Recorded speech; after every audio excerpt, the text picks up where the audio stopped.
Hey everybody, it's Seth Harris with the Power at Work blog. Thanks so much for joining us for this very special episode. Today you'll be hearing my conversation with former Congressman Andy Levin. And let me say, one of the great things about starting this blog was it gave me the opportunity to have conversations with some old friends about some issues that we really care about: worker power, unions, the condition of workers in our country, and how we can play whatever role we can play in helping to improve it. And Andy Levin absolutely fits into that category. I've had the privilege of knowing Andy for somewhere in the vicinity of 30 years. Andy was a two-term congressman from Michigan's 9th congressional district. While he was in the House, he was the vice chair of the House Education and Labor Committee, and a very important voice for workers on that committee, along with a lot of other Democrats who were very strong supporters of the labor movement and workers. Now he's a distinguished scholar at the Center for American Progress. He's part of a legendary family in Michigan politics, the Levin family. His father, Sandy Levin, was a longtime, very distinguished congressman. His uncle, Carl, was United States Senator for many years. He made a little joke about the idea that there was a Levin machine in Michigan. I'll let you listen to that. His mother, Vicky, was an extremely important mental health advocate in the state, mental health researcher, and a very important voice, not only in her husband's campaigns, but generally in trying to improve the lot of working people in Michigan. Equally important, Andy was a union organizer. He worked at the Service Employees Union. He then went on to work at the AFL-CIO. I met him when he was working at the U.S. Department of Labor as an attorney for a labor law reform commission called the Dunlop Commission. It was led by former Secretary of Labor John Dunlop. In retrospect, it's sort of adorable to look back on a time when we thought that we could bring management and labor together and come up with a solution to the logjam in labor law reform. That effort was, they wrote a wonderful report, and Andy did a great job working with them. But ultimately, as you know perfectly well, it didn't really lead anywhere, and we're still stuck with what we might call ossified labor law in America, that's much to the disadvantage of workers who want to and deserve to organize and bargain collectively. Before you listen to that interview with Andy, I wanted to just take a minute to talk about another very good friend of mine, a friend of long standing, who had a very important event this week as well, and that's my friend Julie Su. Julie is currently the Deputy U.S. Secretary of Labor. President Biden has nominated her to be the Secretary of Labor. She had her confirmation hearing in the United States Senate in the Health, Education, Labor, and Pensions Committee on April 20th. I've had fortune, is that the right word? Fortune of going through the confirmation process twice. Once I didn't make it. I didn't even get a hearing. I certainly didn't get a floor vote. I was blocked by the Republican majority from being considered. But then the second time I went through a hearing, much like the hearing that Julie had. Not as many people showed up to my hearing as showed up to her hearing. And then I was voted on in the Senate when I was the Deputy Secretary, when I was nominated by and became the Deputy Secretary of Labor. So confirmation hearings in reality don't matter very much. Almost nobody ever changes their vote based on what happens in a confirmation hearing. Ultimately, you need a majority of senators to vote for confirmation, and nobody's mind is changed by this dialogue. So it's more sort of like a show. It's a little bit of a test.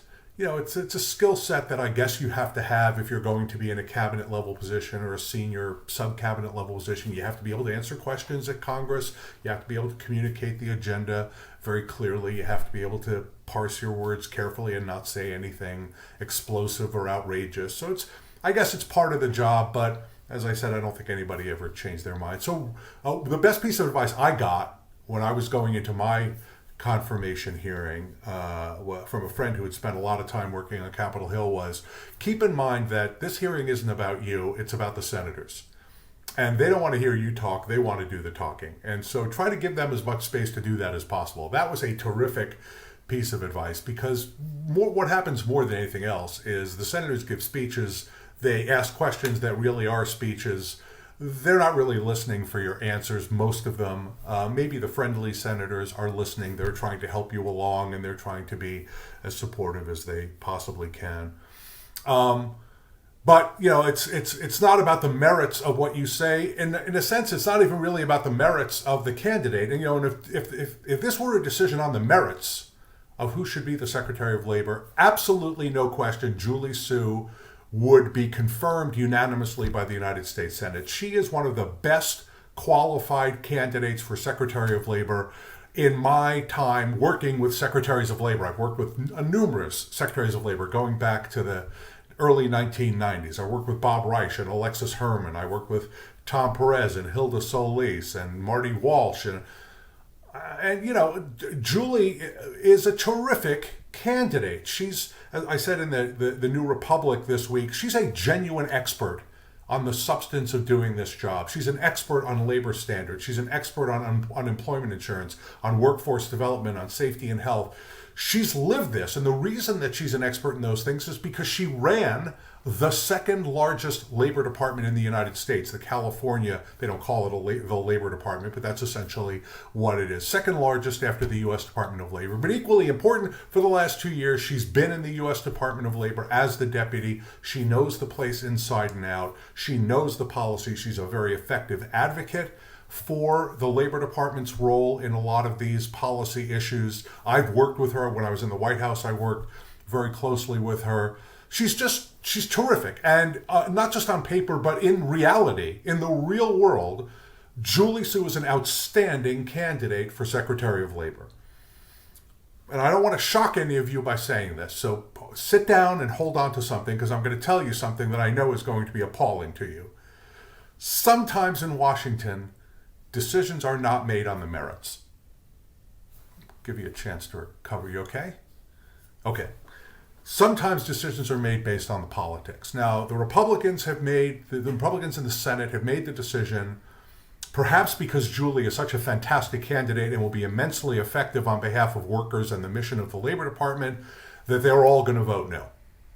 And we shouldn't let them off the hook for that. They're voting against an extremely well-qualified candidate. There's no scandals. There's no grotesque mismanagement of public monies.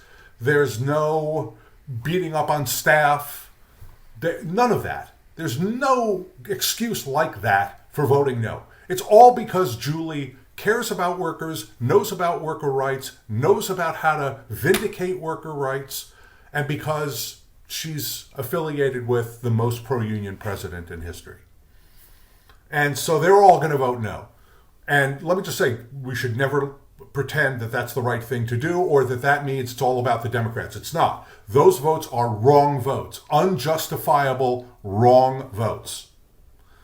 But the decision ultimately is going to come down to a very small number of Democrats who have not yet said how they're going to vote.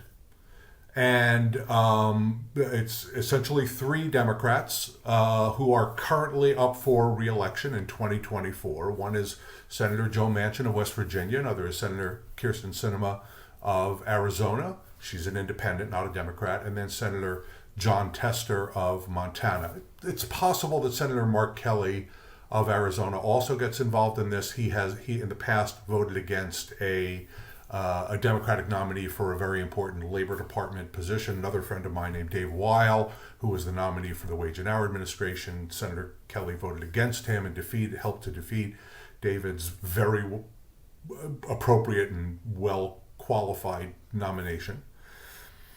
So it's really going to come down to those 3 senators. Now, none of those 3 senators don't like Julie Su, strongly disagree with the president's labor agenda. They may have a disagreement here or there, but what they are most focused on, I suspect, and let me just say, they're not calling me up and asking for advice.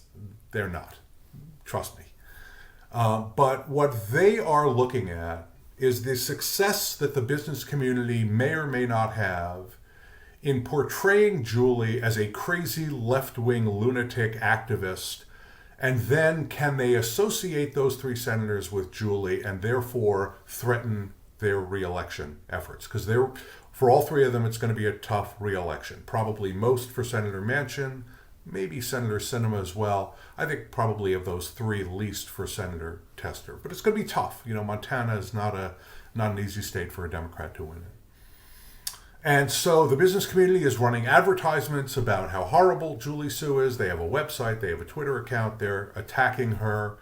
And they're really doing that based on two issues. One is so-called joint employment, and that is really about whether or not a second employer, usually a larger employer that is directly related to a first employer, like a franchisor or someone, a company that leases employees from another employer, joint employment says that both of those employers are responsible for assuring compliance with labor and employment laws, and if there's a violation, they're both responsible for it. And also, if there's an organizing effort and the workers are trying to organize and there are unfair labor practices committed, both of the employers are responsible for those violations. This was a big effort in the Fight for 15, when Fight for 15 was organizing among fast food workers. The goal was to get McDonald's and some of the other larger franchisors involved in the process so that there could be a broader success, and they had deeper pockets, and there was a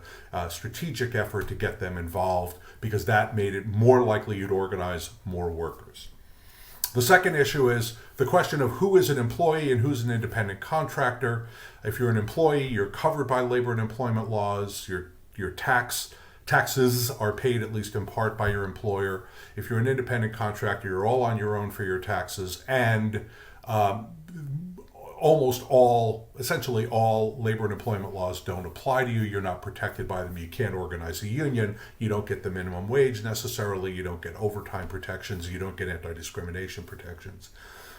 Now, there's nothing that Julie has done. There's nothing that Deputy Secretary Su has done during her time at the Labor Department that has interfered on those issues, that has intervened on those issues. The Labor Department has an interpretive regulation that'll probably coming out fairly soon about the definition of employee under the Fair Labor Standards Act, the minimum wage and overtime law.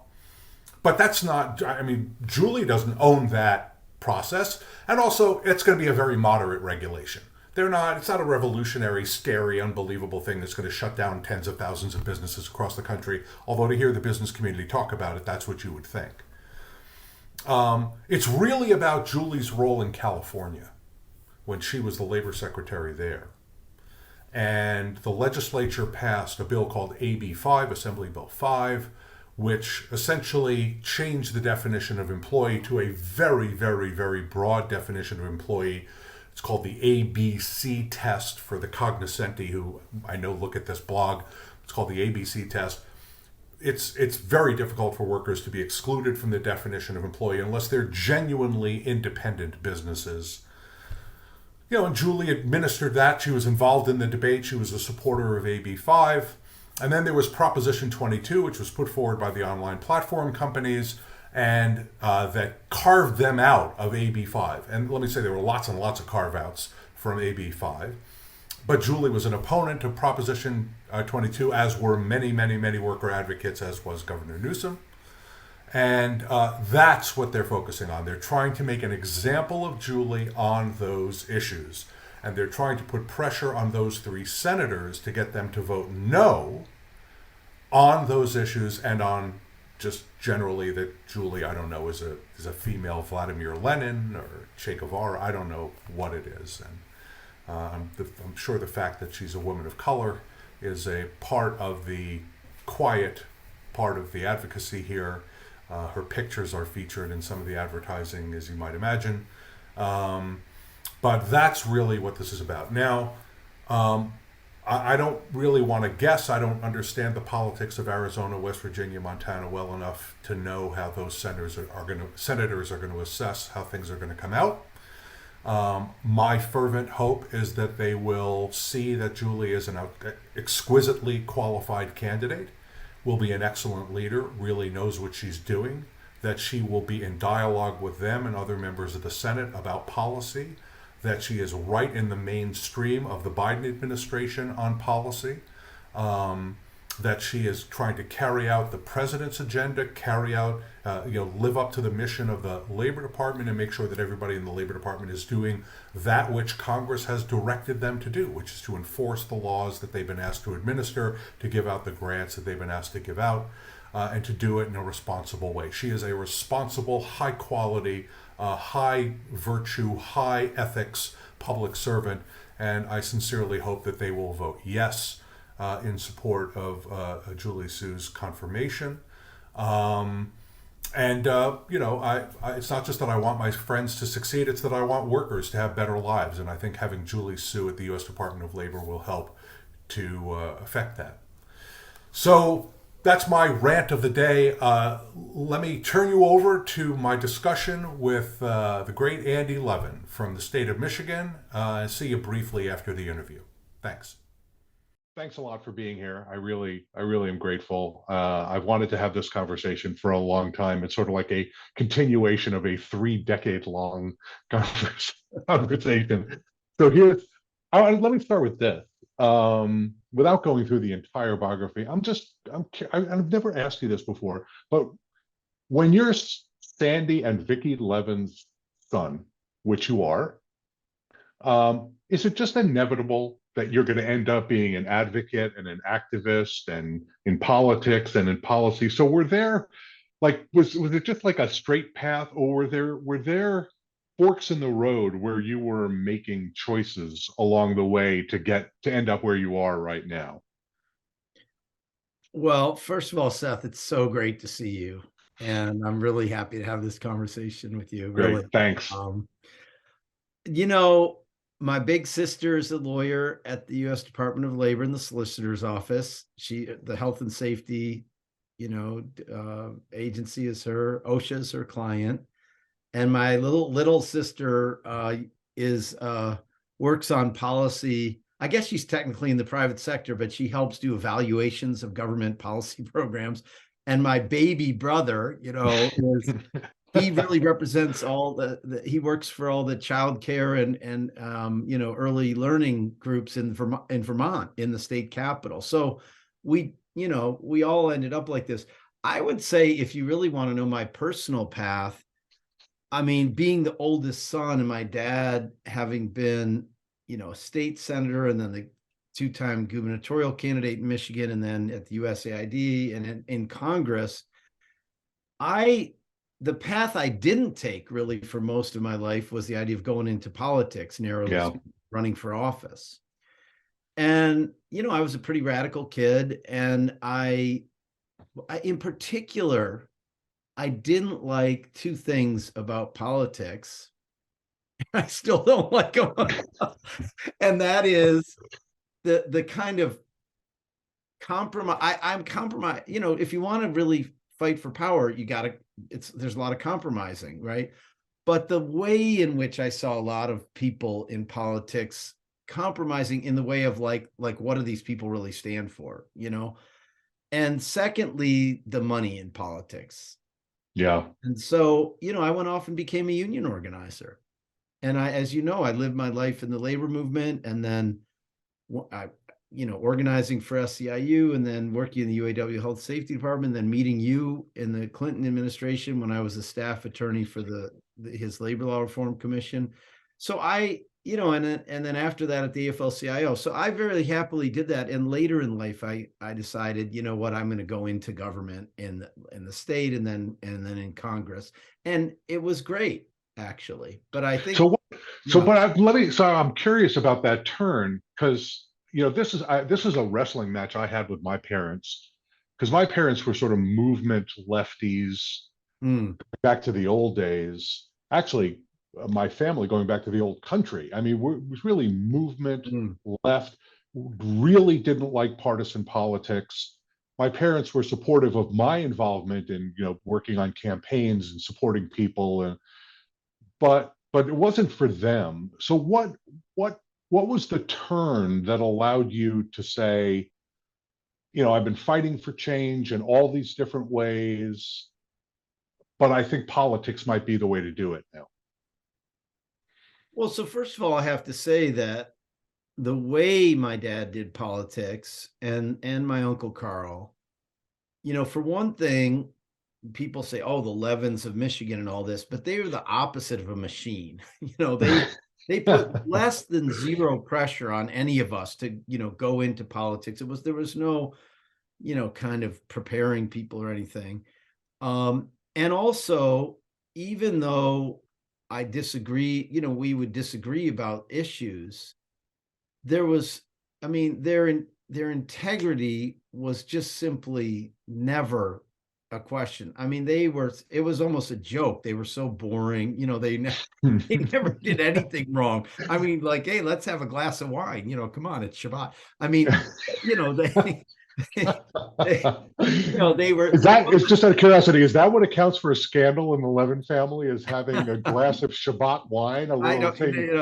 there wasn't a lot of scandal, but so I think that they really fostered. I mean, my siblings and I remember when, like my dad, he's 91. He was a different generation. When the terrible Supreme Court decisions came out about, gay and lesbian rights, it wasn't even, you know, GLBT I Right. plus there was, I mean, we cried, we said, you don't understand how terrible this is.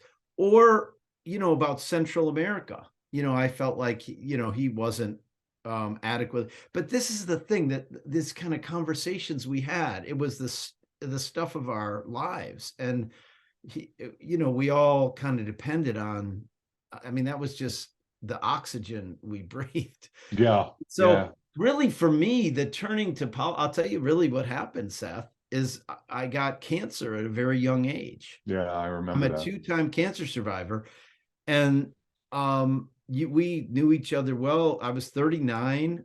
I was I had like an amazing job. I was the youngest senior manager at the AFL-CIO. I could have aspired to be the chief of staff at the Right. AFL-CIO, which to a weirdo like me or you, that's like one of the That's most a huge, that's a huge deal. That's a huge, huge deal. huge deal Absolutely. and one of the most amazing jobs in Washington, right? But what happened, like I got cancer, I was 39, I had 3 kids, 5 and under in the house. And later we had a fourth kid, and I'm like, I'm not checking out, but do you really have control over that? No. Yeah. But so once I found out that I was super lucky and it was not only treatable but curable, then it's like, well, you just found out, you might, none of us know how, you might be here for a minute. So what the hell should you do? What is your best contribution? And what I realized, Seth, is that, and it wasn't about running for office narrowly at first, it was being a staff guy at the AFL-CIO was not my best contribution. That I needed to have some kind of more public leadership, that I felt like that was what I had to offer. And so I thought about going into running for office in suburban Maryland. And actually, Jamie Raskin ended up following the path I decided not to, which is, we love, he's such a great friend. But then I said, maybe I should do more kind of political leadership in the labor movement. But, I'd Mhm. left my union so long ago to go to the AFL-CIO for so many years. That didn't make sense. So, and finally I said, look, I don't really like DC that much. I hate the weather. I root for the Red Wings and the Lions and the Tigers, no matter how bad they are, and all the tough issues of Michigan, way tougher on, reproductive rights and sensible gun reform and immigrant rights and all that. Tough luck for you. That's who you are. That's where you're from. And, so I went home, and what a great decision. Yeah. Oh, I yeah. mean, Look, it worked out. It worked out unbelievably well, I think. And I want to talk about some Michigan issues with you yeah, because you're so deeply knowledgeable about the state, and that state is such an important. I don't know if it's a bellwether anymore, but it's definitely not locked in for anybody. And I'll ask you about that. But I want to take you back to your days as an organizer, because you talked about having a public voice and having a public leadership role. But what was the experience like being an organizer? You're an organizer, right, for SEIU? And yes. what were who were some of the people that you were organizing, and what were some of those experiences like? Well, actually, that's an amazing thing that you mentioned because, you know, these days, the young people who are kind of like me when I was coming out of college or whatever, they don't want to become a staff organizer in general. They go and they salt, which, you know, Right. a lot of your viewers, unlike most, or would know. But anyway, it's when you go to work someplace to do the job well, but also intend on organizing a union there. And the reason I mention that is that they say, well, I don't want to go organize other people. I have to be a rank and file worker to organize. And I respect that so much, Seth. But what I tell them is, I think you don't understand what being a union organizer is. If you think you're going to go be a union organizer on staff, right, and that you're the man, you know, I'm like very important, and it's true that, like, I help nursing home workers organize mostly. It's true that maybe without me, they wouldn't have done it, you know, that the organizer plays a crucial role, but you are in the background. You are not about your leadership. If you don't successfully develop amazing leadership amongst these workers who are going to do things that are so brave, they're putting their job on the line, and they're not from some privileged background where they're like, oh, if I get fired, you know, whatever, somebody's going to take care of me. I mean, these were people with kids, people who had no wealth in their family, you know, a nursing home worker, and they did such great organizing, and they led each other, and they created something. I mean, that's why I became a union organizer. You know, it was 1983 when I graduated from college. I decided that Reagan was president. I decided the world needed so much change, and the working people of this country were going to have to lead it. So I could be a community organizer or a union organizer. And actually, Heather Booth offered me a job to create the Citizen Action chapter of Jacksonville, Florida. I don't know if that chapter was ever created or not, but that was my one offer. And the other offer was with SEIU to help Beverly nursing home workers organize in Michigan. And I decided to do the union thing, Seth, because I thought, like, wow, this is amazing. What a union is, an organization that workers create, and then they pay for it themselves, and they Yeah. control it themselves. Yeah. And even now, that is unique. Yeah. It's really, it's a self-sustaining, democratic, worker-led Yeah. effort, which is lost, I think, on a lot of folks. And thank you so much for saying how courageous it is when workers organize. People don't really appreciate what that looks like. The discourse around, one of the reasons we started this blog is because the discourse around workers and unions is so much about strikes and the leadership and corruption and politics, and it's not about these nursing home workers who are probably making minimum wage or a little bit above. They're working their hearts out. They're suffering back injuries and arm injuries and all other kinds of musculoskeletal injuries, and being exposed to all kinds of illnesses to take care of our parents. And they're together with they're turning and looking at their coworkers and saying, you know what, we got to change this. They're not going to change it, we've got to change it. And they're putting their livelihoods, which they're living paycheck to paycheck and probably in a good bit of debt, in order to keep up, and they're putting their livelihood on the line in order to improve the qualities of their lives. That is courage, man. I really appreciate your saying that.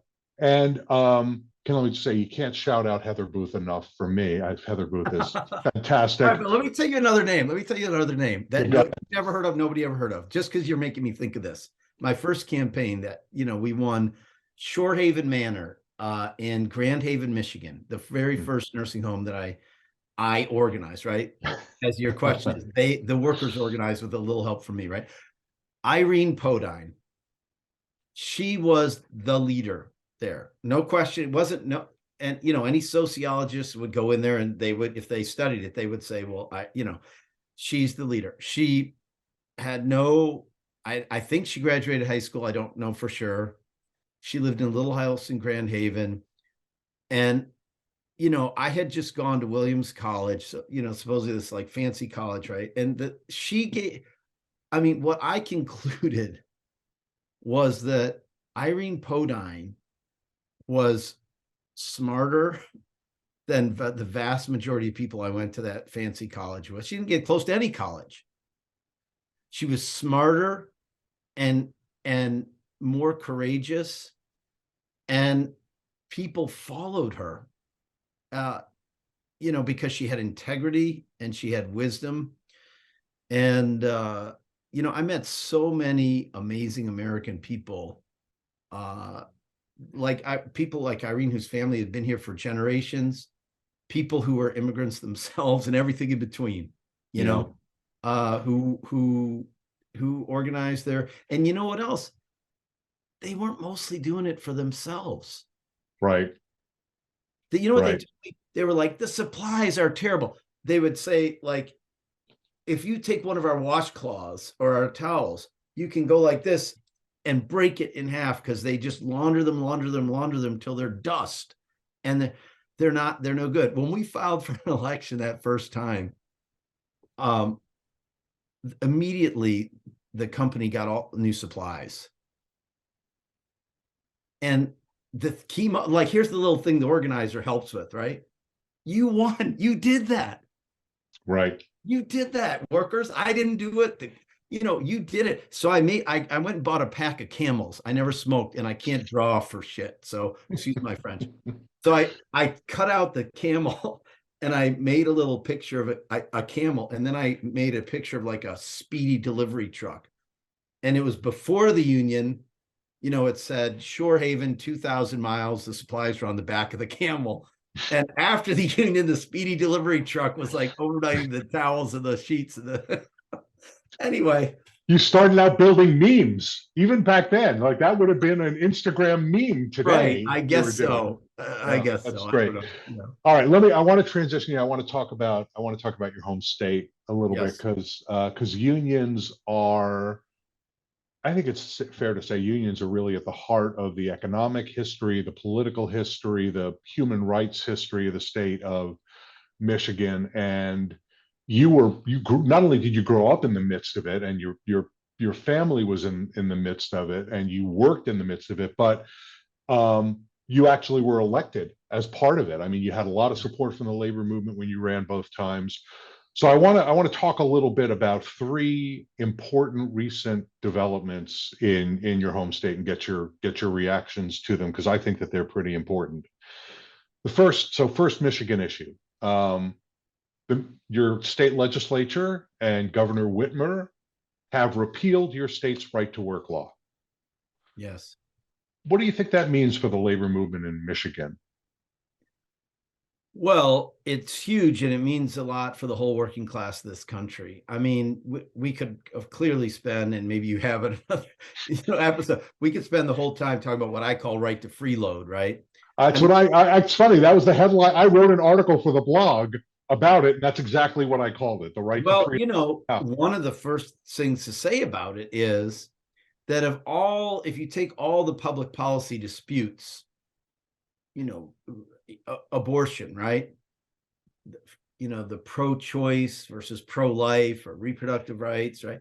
It's really the only one I know of where one side created the term and everybody uses it. Right. I mean, why on earth are we willing to even say it has nothing to do with anybody's right to work? But anyway, it's really significant for Michigan. First of all, it's a symbol of this term, right?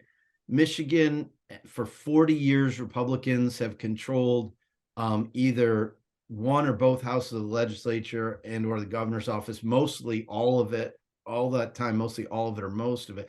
And they passed this right to freeload bill a decade ago in the middle of the night. The Republican governor who was elected in 2010, Rick Snyder, said it's not on my agenda. And then he flipped and signed the thing and went along with it. And it just undermines the purpose of right to freeload is to divide workers and undermine the ability of them to have their own independent organizations.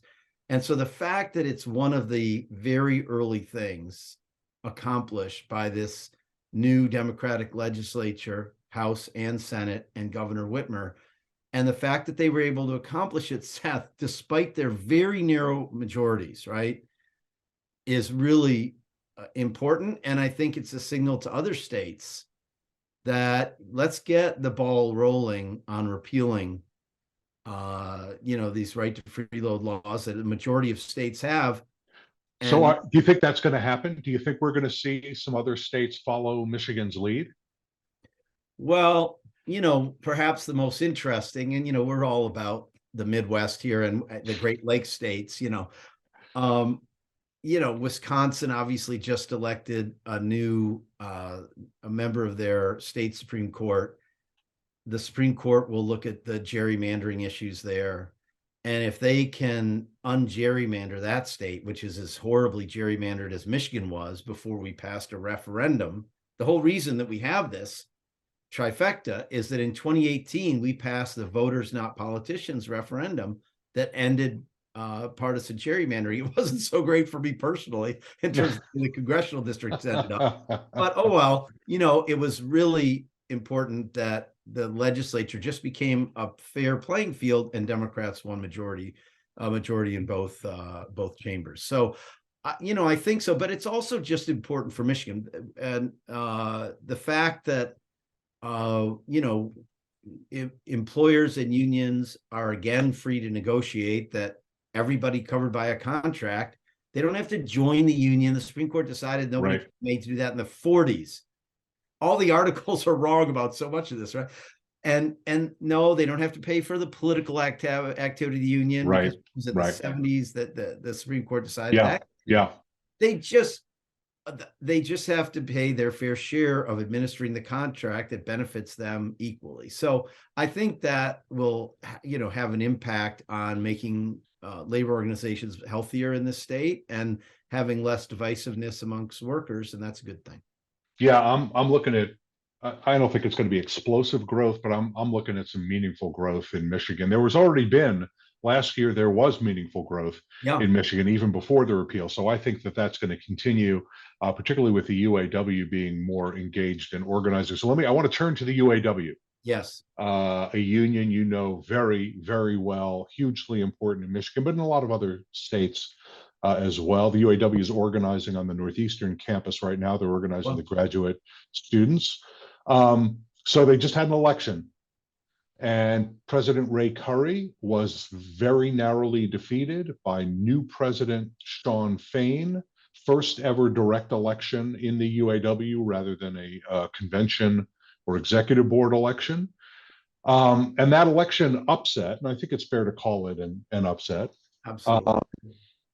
It happened just as the UAW was about to enter its negotiations with the big three, and while the UAW is trying to navigate the growth of the electric vehicle and battery industries and what will be, I think, the inevitable, not decline, but shrinkage of the internal combustion engine industry.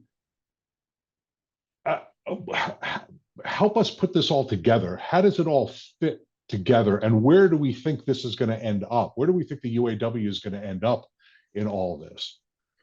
Right. Well, so first of all, the one, let's just talk about the challenge of the EVs. I drive a Chevy Bolt. I'm all the way in. I have a Chevy Volt before that. EVs are amazing, and we have to electrify transportation even more broadly than cars to save life on Earth as we know on this planet. So that is happening. It has to happen.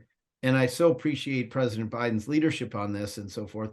But even if this was Sweden, Seth, this would be difficult for the auto workers union, because it takes a lot. They have electric vehicles have like 40% less parts. Right. I don't think people really appreciate what that transition from an internal, most of us never look under the hood of our car anymore. When you and I were growing up, you changed your oil, dude. Your oil, or you had to just at least check the oil or check the water. Put stick in the carburetor if it was.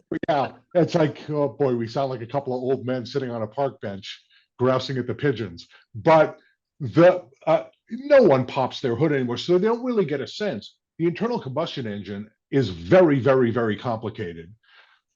Electric vehicles and their batteries are also complicated, but they're much sort of more simple in the design. There's not as many moving parts. It's not as many components So that means you don't need as many people to pull it together, seems to me. Maybe Right. I'm wrong about that. No, that's well known. It's data. I mean, if you're in Detroit, we talk about that all the time, and it's, a quantified thing. So, so that would be hard. And then yet, on the fact way this isn't Sweden, right? So 70% of the workforce is not unionized. And even in the auto industry, the UAW has lost significant amount of leverage, both because it used to be parts were part of the big three. Right. Delphi, was a division of GM. Mopar was part of Chrysler. Now they've spun off most of the parts, and they just get them from all these companies. Some are unionized, but a lot are not. And then because, as you say, the EV is so different, you've got the batteries, the cells, the assembly of the cells into the battery packs and so forth. And that all has to be unionized. And essentially what happened in the UAW is that Shawn Fain ran on having a much more militant approach towards bargaining.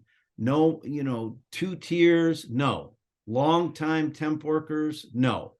And it's not about blaming the past, the folks over there. I actually was in DC this week. I flew both ways, as it happens with Ray Curry. I mean, wonderful guy. No kidding. Yeah. Wonderful guy. Yeah. But, I've just lost an election, so hey, it happens. And wait, are you telling me there's a special airplane for people who recently lost elections? Is that it's called Delta? Did I just learn that? I'm not sure. Did I? It's called Delta. So, and by the way, we got to help those flight attendants win an election in Delta. We had Sarah Nelson on an earlier blogcast, and we talked a little bit about her. There's a 3-union combined organizing drive going on at Delta. Man, they've been trying to beat Delta for such a long time, and it's really been incredible. Anyway, I'm sorry, I don't want to take you away from EV. Well, so in any event, I think what and then in the broader context, look, the Teamsters aren't from Michigan like the UAW is based here, but actually, Jimmy Hoffa was from here, the great leader in the 50s, and who was, last seen in a restaurant about a mile and a half from where I'm sitting, actually. And then his son was the president until recently. And then when Jim Hoffa, the son, retired last year, and he backed a slate that lost the election, and Sean O'Brien, the local president from Boston, won. He ran on having a much more militant approach towards bargaining with the UPS, where the contract expires on July 31st.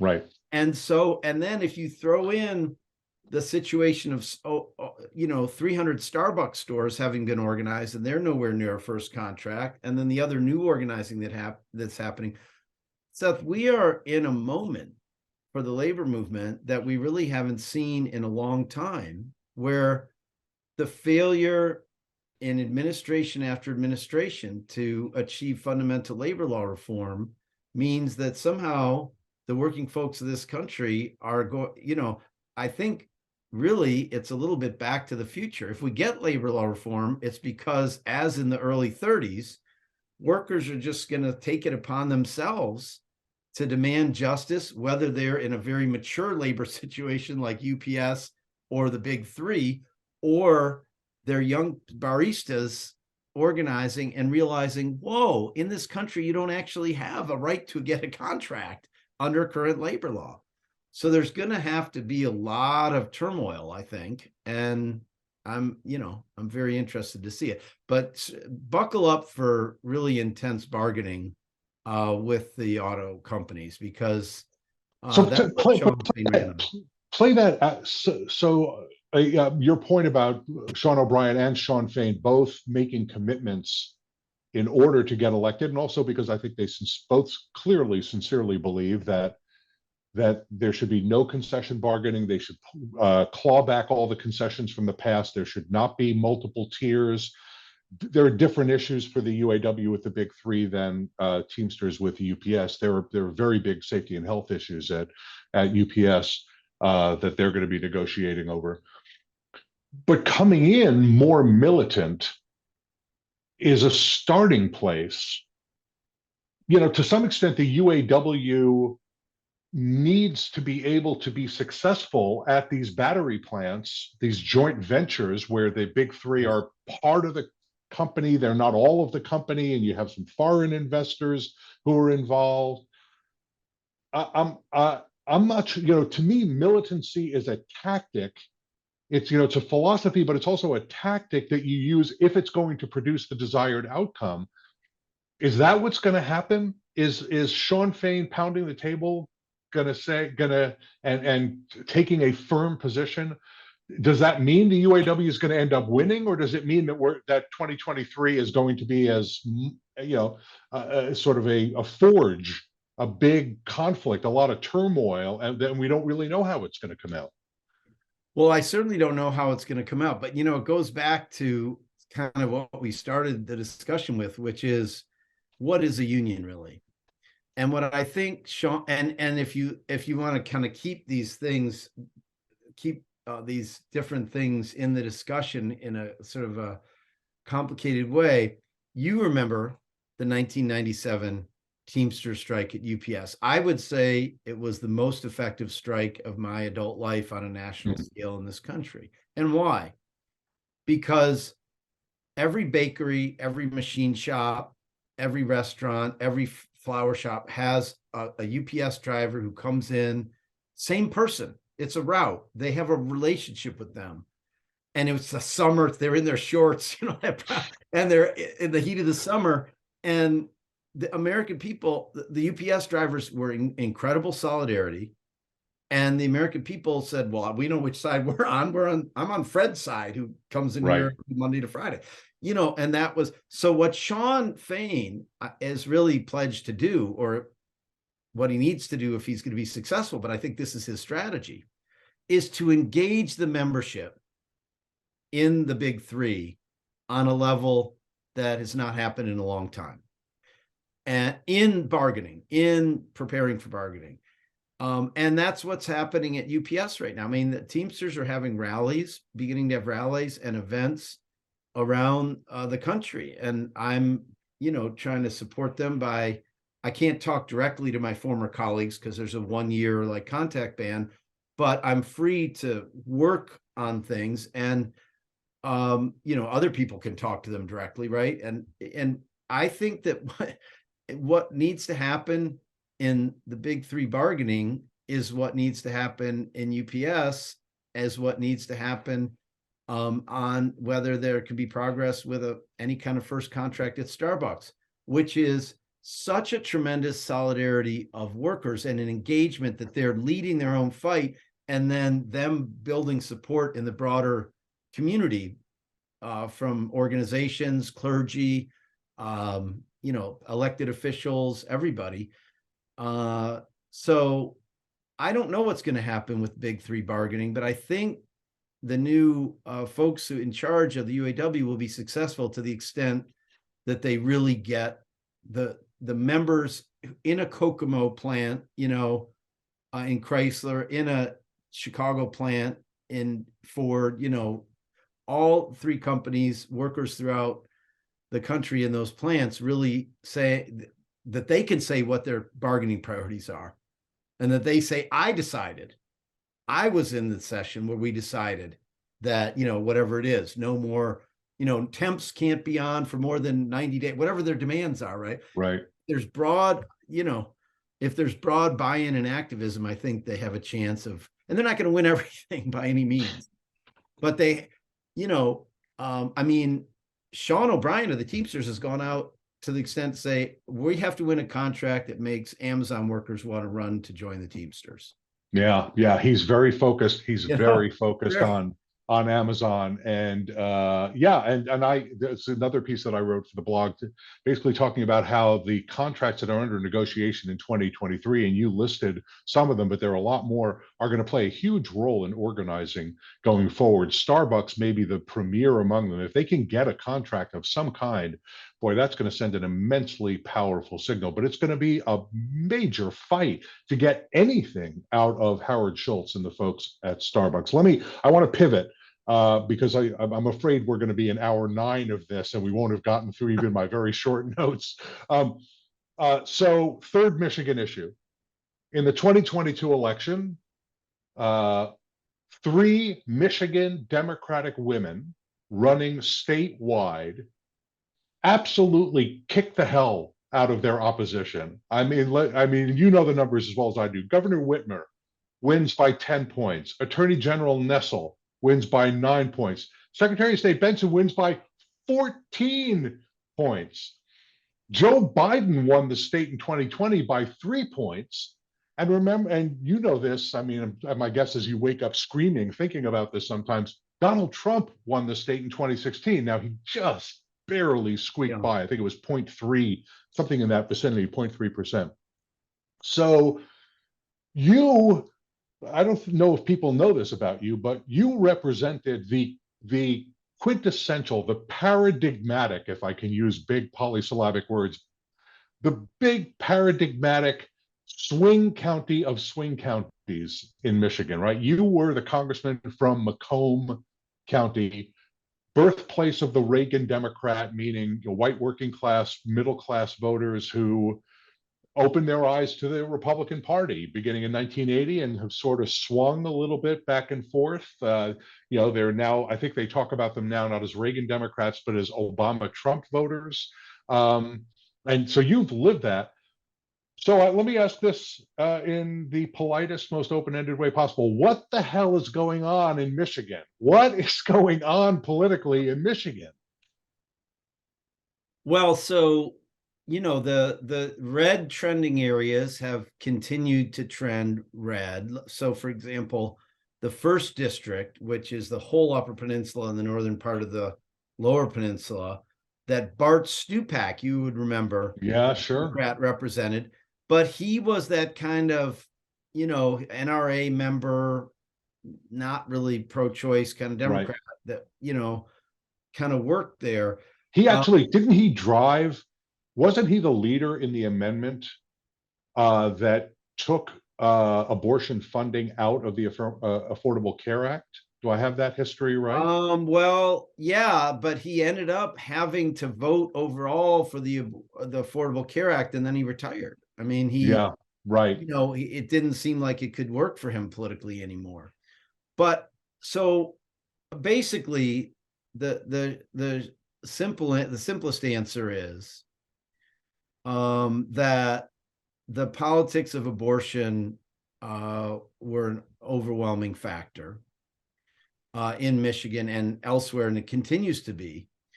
The decision to overturn Roe v. Wade has it wasn't just a one-time thing, because the Republicans can't help themselves but to want to ban women's access to reproductive care earlier and earlier before they even know someone even knows they're pregnant. Right. And we don't want to get into all that. So that was one major factor. But the other major factor is that Donald Trump was a certain phenomenon. He's like a TV star or whatever, and so this really rich guy and a certain kind of American, shyster. But anyway, he was, but then the GOP has, once they went completely in his thrall and the base voters, were completely captured by that, they have put forward candidates who are so extreme and have no qualifications. I mean, not only did a woman run against Jocelyn Benson for Secretary of State who had no qualifications for the job, but she talked about Satan, controlling things, just nutty stuff. And then they elected her. She's the chair of the state Republican Party right now. So the second factor besides the politics of abortion is just that the Republican Party really hasn't had its reckoning with the authoritarianism and the anti-democratic nature of Donald Trump. And we need two parties or more in this country. We need honest debate. I need to have Republicans that I can say, I totally disagree with you. And within the realm of democracy, we can disagree, have an election, they win more, we win more, whatever. But the Republican Party is sort of still off the reservation of democracy altogether, and that aspect hurt.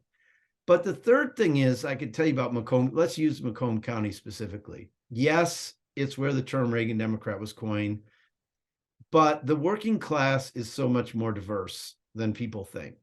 And yes, it was the symbol of kind of the white working class. Even Macomb County has gotten much more diverse. The working class there's a lot, there've always been a lot of women workers, but women are, now approaching half of all of the workers in the working class. And, you have more immigrants, more people of color. And, the Arab American population of Macomb County has grown tremendously. African American population, where there was a complete race barrier along 8 Mile almost. That's why, Eminem's song and movie 8 Mile was really about that race barrier and how he was like a white rapper hanging out with people in Detroit, but he grew up north of 8 Mile, and so it's getting more diverse. And, I think the hope for both democracy and a just economy in this country, Seth, really depends on our ability to create a movement where working class people can all stick together despite the way they try to divide us. And I think what happened in Michigan and what happened in Macomb County in 2022 was a real hopeful sign that is possible in this country. And a lot of work to make it stick, but it's really possible. And then we could have another era like the 30s or the 60s where we make sustained progress on building up an economy that can work for everybody in this country. Boy, that in an era where the news seems like it's endlessly negative and authoritarianism really feels like it's on the rise, in corporatism, not just authoritarianism, but corporatism, which intriguingly are sometimes in conflict with one another, because the authoritarians aren't all about making profit. The corporatists really are. But those feel like they're rising. But at the same time, you do get this feeling that there is this rising working class knowledge of what is necessary to secure their place in our society. I certainly hope that's true. I'm going to ask you about that. I'm going to close out with that question, but I want to turn to one more policy issue, not Michigan specific, but national. So you were not just a co-sponsor of the PRO Act, the Protecting the Right to Organize Act, but you were really one of the key legislative managers. Folks don't know this, but I know this, that you were really involved in adding amendments to the bill when it was in committee. You were managing amendments in the committee. You were working really closely with Chairman Scott, who is, I believe, the principal sponsor of the bill and is the principal sponsor of it again. I'm not going to ask you what are the prospects for the PRO Act, because with your close friend Virginia Fox chairing the House Education and not Labor Committee now, it's impossible to believe that we're going to get a PRO Act anytime in the next 2 years. But let's posit that the Democrats get back control of the House and the Senate, and they keep the Senate, and President Biden is reelected, which I believe is what's going to happen. Does the PRO Act depend entirely on getting rid of the filibuster? Is that really all it comes down to, or is something more required? Well, I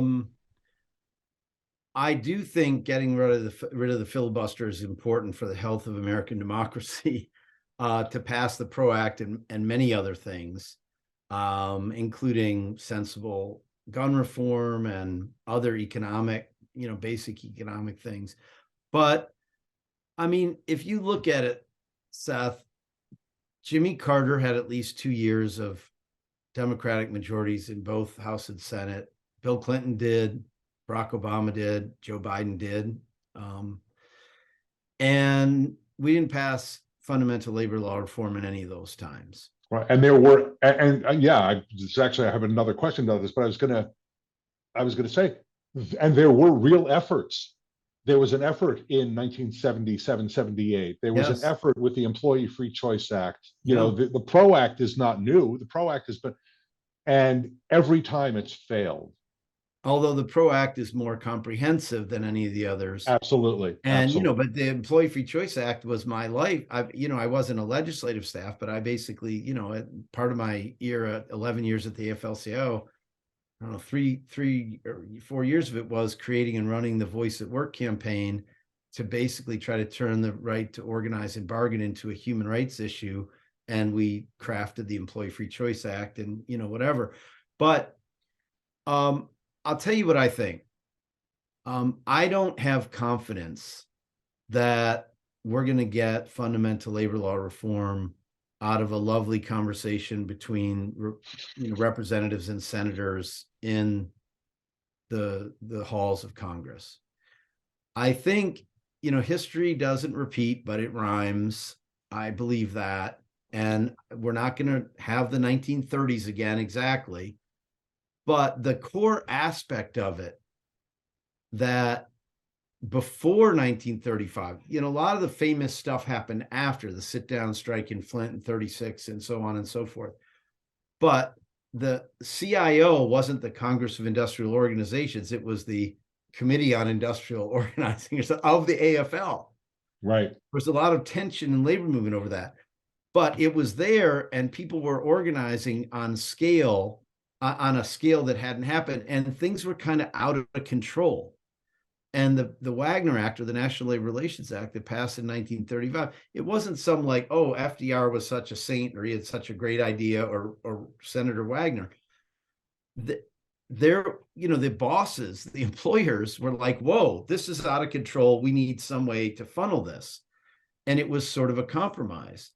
So, whether we can win a first contract at Starbucks, like you were talking about a few minutes ago, or not, I don't know.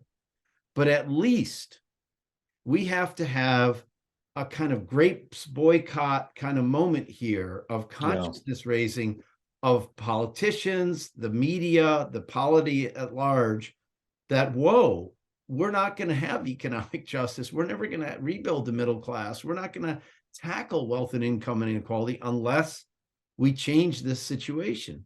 So I think that I'm kind of hopeful that we can get to real labor law reform, hopefully the PRO Act. Can you imagine maybe even the PRO Act with, majority sign up? That's the one thing that's not in it, but in any event, I think it's probably going to take workers organizing. And it's this kind of dynamic, right? True organizing to scale won't happen until there's labor law reform. But what I'm saying is, I don't think we get to labor law reform until there's workers are organizing and it's a little bit chaotic and and nobody's really in charge. And you know what? The truth is, like, to stick with the Starbucks example, yes, they're part of Workers United, which is amazing. Yes, Workers United rolls up to SEIU, but actually those almost 300 stores, and soon it will pass 300 stores, those workers have largely self-organized. That's right. No. That's exactly right. That's why, for me, the Starbucks organizing campaign is the most important organizing campaign of our time, because, they started organizing 3 stores, actually 1 store, and then 3 stores in Buffalo, New York. And it was just to organize those stores. There was interest, there were people, there were maybe some salts, who, I'm not going to point any fingers, but there maybe were some salts involved. And they were going to try and see what they could do. And there was an explosion across the country. The campaign has only been going on for, I don't remember exactly how long, 16, 18 months. Yeah. And there are 300 stores. Now there's 9,000 Starbucks stores, but there's plenty more time for them to organize. So it really has been a worker-led effort. They are feeding on one another. They're doing it through social media and other means. So worker organizers are traveling around, talking with one another, helping each other to organize, train each other. There are outside groups that are helping to train them. The SEIU and Workers United, both very, very supportive. They happen to have one of the truly great professional organizers in the country who's playing a leadership role there. But you're exactly right. Workers are doing it, and I'm with you. There's got to be dozens of those kinds of things in order to create the kind of disruption and communicate effectively that, the working class is not willing to stay where they are. They're not willing to continue being treated the way they're treated. They're not willing to work in undemocratic workplaces anymore. They want to have a say in their futures. All right, I'm going to close it out with this, the big question, because you use the word hopeful, and I want to pick up on that. So you and I have both been doing this for a very, very, very long time, right? You're a little older than I am. You don't look older than I am, but you are older, a little bit older than I am. But we're about the same age. Came out of college at the same time. We both started our careers in the labor movement. After all these years, I am still an optimist about worker power, about unions, about the prospect for worker fairness, worker justice, economic justice in our society. I'm not saying we're there. I'm not saying we're close, but I think the fight continues, and I think that we can get there. We're in a perennial state of arriving at a better place in our society, and I think we've seen that. There have been a lot of steps back. Certainly, worker power is not where it needs to be, anywhere near where it needs to be, but I think we've seen a lot of progress, even if we're not seeing it in the union density numbers. So I consider myself to be an optimist. Are you optimistic about the future of workers, the future of worker power, the future of democracy in the workplace and in our society? Where, you've had a long enough and diverse enough set of experiences that I think it's going to be important to people to get a sense of what you see for the future. Well, so I have two different answers. The first one is, as an organizer, I sort of don't believe in optimism and pessimism, because I think, like, I'm never giving up the fight, right? And the question is always making the right decisions, being strategic. But then I have to admit I'm an optimist. And one thing is that history is not a steady incremental march anywhere. It's not steady incremental progress. It's disjunctive. Crises happen, unexpected things happen, and then it's like an earthquake. The faults slip and the earth moves, and it's powerful. And I think, like nobody, like LGBTQ rights, nobody, Right. could have seen things move in the way they did there. And so I see conditions right now for workers to increase their voice and power in this society like have never existed in my adult lifetime. And yeah, like I'm proud that in the early 80s, we were able to win a bunch of NLRB elections and help some nursing home workers build some power and hospital workers and stuff. But, really, this is, really the situation for workers has just gotten worse and worse. Income and wealth inequality have gotten worse and worse. The erosion and we were part of some of these direct fights, right? The erosion of workers' freedom to form unions and bargain collectively it hasn't died by 1,000 cuts, but it's been weakened by 1,000 cuts by, federal courts, state courts, administrative agencies, and whatnot. And I just think it's gotten to the point where young workers, and the pandemic is part of it, and the Great Recession was part of it, they feel like we've been screwed. Nobody's looking out for us. We're going to have to build our own future. And they're going to, they're taking matters into their own hands. And, Gen Z is more pro-union than any generation. The whole country's more pro-union than it has been. And I think that there's a real opportunity right now to take a moment of crisis for our country and turn it into a renaissance of worker power. And the only hope for our democracy, for taking on racism, for tackling climate change, is that working folks have a lot more voice and power in politics, but basically it starts in their own workplace, in their own industry. So that's what's got to happen. I'm with you completely. All right. For people who want to keep track of you, well, let me just ask very simply, what are you going to do next? What's next for you? You're at the Center for American Progress now. Yes. I hear some rumors kicking around about possibilities for you in returning to public service. I'm not going to float them here, but you can if you want to. What's next? Where are you going next? Well, so right now, I'm at the Center for American Progress, and that's fantastic. It's a great kind of home base for me in DC, and I'm working with them on especially implementation of the Investing in America agenda, if you want to call it that. What we passed really in the 117th Congress with the infrastructure bill and the Chips and Science Act and the Inflation Reduction Act, that's the biggest investment in America in one grouping since the 60s, really. And it's so that I'm very involved in that. But also, mostly what I'm doing in addition to that is working with organizations, with unions, with nonprofits on climate change, clean energy, and workers' rights, and where these things intersect.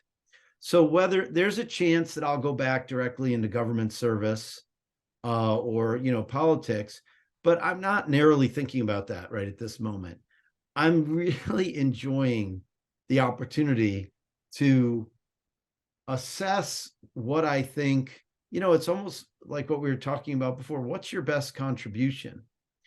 And Seth, I am serious that this may be a moment for the labor movement, or for the not yet existing labor, what's there now, but also what needs to be born, that it might just be most important for me to help do that, help that happen, not as a congressperson or a government official, but as part of the movement again. So I'm kind of working on various efforts along those lines, having a lot of amazing discussions with people and pitching a little bit, and we'll see where it leads. But I just couldn't be more excited about this moment, and about the need, like, for example, we must change everything about the way our buildings, our land use, our manufacturing processes, our transportation. But I really think it can only happen with a revived labor movement, and a growing labor movement. And so that's just an amazing, if that's true, oh my gosh, do we have work to do? So I'm all in for the work. I'm all in for the work. And I'm all in for you playing a leadership role in it. Andy, Levin, thank you so much for taking the time. Absolutely terrific. I knew this would be a great conversation. I'm hoping we have 30 more years to talk about this together. So Me too, Seth. Appreciate it. Good to see all of them. Take care. Great. Thanks a lot. All right. That's my interview with Andy Levin.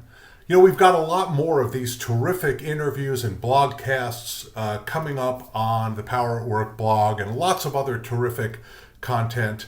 Why not subscribe to the Power at Work blog? Go to the website right now, poweratwork.us, and just hit the button, give us your email address, and we'll keep you updated about what's coming, what we've most recently posted on the blog. Every week you'll get a feature that we call the Weekly Download, which is a collection of a couple of dozen very important pieces from around the internet, articles, interviews, podcasts, academic studies, all different kinds of stuff.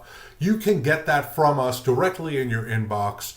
But also keep an eye on the Power at Work blog so you can keep informed of these important issues about worker power. So we've got another one coming up next week. We're going to try and get these out every Tuesday. So subscribe so you can find out about this information, and keep an eye on the Power at Work blog. Thanks very much. We'll see you on the blog soon.